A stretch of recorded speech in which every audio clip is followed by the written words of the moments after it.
ಅರ್ಜುನ್ ಎಂದು ಕನಸುಗಾರ. ಅವನ ಕನಸು ಒಮ್ಮೆ ದೊಡ್ಡ ಕಂಪನಿಯಲ್ಲಿ ಕೆಲಸ ಮಾಡುವುದು. ಅದಕ್ಕಾಗಿ ದಿನಾರಾತ್ರಿ ಶ್ರಮಿಸುತ್ತಿದ್ದ. ಅವನಿಗೆ ಒಂದು ದಿನ ಸಂದೇಶ ಬಂತು. ನಾಳೆ ಬೆಳಗ್ಗೆ 10 ಗಂಟೆಗೆ ಸಂದರ್ಶನ. ಅರ್ಜುನ್ ತುಂಬ ಖುಷಿಪಟ್ಟ.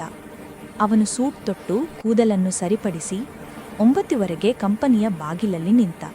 ಇಂದು ನನ್ನ ದಿನ ಅಂದುಕೊಂಡ. ಬಾಗಿಲ ಬಳಿ ಒಬ್ಬ ವಯೋವೃದ್ಧರ ಕೈಯಿಂದ ಫೈಲ್ ಕೆಳಗೆ ಬಿತ್ತು. ಅರ್ಜುನ್ ತಕ್ಷಣ ಹೋಗಿ ನಗುಮುಖದಿಂದ ಹೇಳಿದ್ರು, ಅಜ್ಜ, ನಾನು ಸಹಾಯ ಮಾಡ್ತೇನೆ. ಅವನು ಎಲ್ಲ ಪೇಪರ್ಗಳನ್ನು ಎತ್ತಲು ಸಹಾಯ ಮಾಡುತ್ತಾನೆ. ವಯೋವೃದ್ಧರು ಹೇಳುತ್ತಾನೆ, ಧನ್ಯವಾದ ಮಗ, ಎಲ್ಲರೂ ಇಷ್ಟು ಸಹಾಯ ಮಾಡುವುದಿಲ್ಲ. ಅರ್ಜುನ್ ತನ್ನ ಮನಸ್ಸಿನಲ್ಲಿ, ಇದು ಒಳ್ಳೆ ದಿನ, ಎಲ್ಲವೂ ಚೆನ್ನಾಗೇ ಆಗುತ್ತೆ ಅಂದುಕೊಂಡ. ಅವನು ಒಳಗೆ ಹೋಗಿ ಲಿಫ್ಟ್ ಎದುರು ನಿಂತಿದ್ದಾನೆ. ಒಬ್ಬ ಸ್ವಚ್ಛತಾ ಕೆಲಸಗಾರ್ತಿ ಕೆಲಸ ಮಾಡುತ್ತಿದ್ದಾಳೆ. ಅವಳು ಕೆಲವೊಂದು ಬಕೆಟ್ ಮತ್ತು ಚೀಲಗಳನ್ನು ಹಿಡಿದು ಕಷ್ಟಪಡುತ್ತಿದ್ದಾಳೆ. ಅರ್ಜುನ್ ತಕ್ಷಣ ಮುಂದೆ ಹೋಗಿ ಹೇಳುತ್ತಾನೆ, ನಾನು ಸಹಾಯ ಮಾಡುತ್ತೇನೆ. ಅವಳು ಆಶ್ಚರ್ಯದಿಂದ ನೋಡುವಳು. ಇಷ್ಟು ಚೆನ್ನಾಗಿ ಮಾತನಾಡುವವರು ಇವತ್ತಿನ ದಿನಗಳಲ್ಲಿ ವಿರಳ. ಅರ್ಜುನ್ ನಗುತ್ತಾ ಹೇಳುತ್ತಾನೆ, ಅಮ್ಮ, ಎಲ್ಲಾ ಕೆಲಸಕ್ಕೂ ಗೌರವ ಕೊಡುವುದು ಮುಖ್ಯ. ಅವನು ರಿಸೆಪ್ಷನ್ ಬಳಿ ಹೋಗಿ ಹೇಳುತ್ತಾನೆ, ಮೇಡಮ್, ನನಗೆ 10 ಗಂಟೆಗೆ ಸಂದರ್ಶನವಿದೆ. ರಿಸೆಪ್ಷನಿಸ್ಟ್ ತುಂಬಾ ಒತ್ತಡದಲ್ಲಿದ್ದಳು.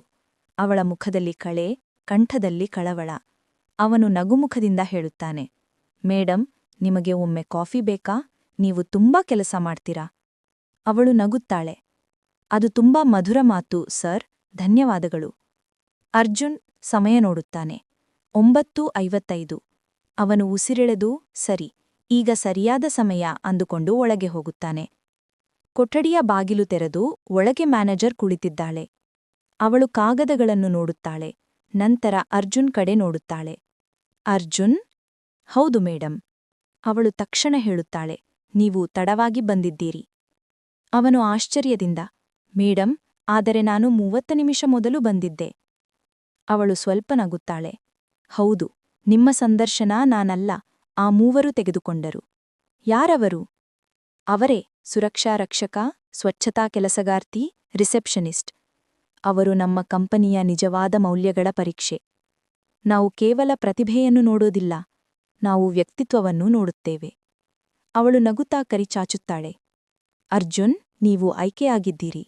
ನಿಮ್ಮ ನಗು, ನಿಮ್ಮ ಸಹಾಯದ ಮನಸ್ಸು, ನಿಮ್ಮ ಸೌಜನ್ಯ, ಇವೇ ನಮ್ಮ ತಂಡಕ್ಕೆ ಬೇಕಾದವು.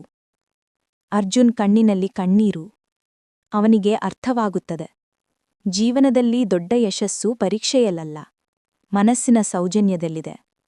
ನಿಮ್ಮ ನಿಜವಾದ ಸಂದರ್ಶನ ನಡೆಯುವುದು ಚಿಸದಾಗ.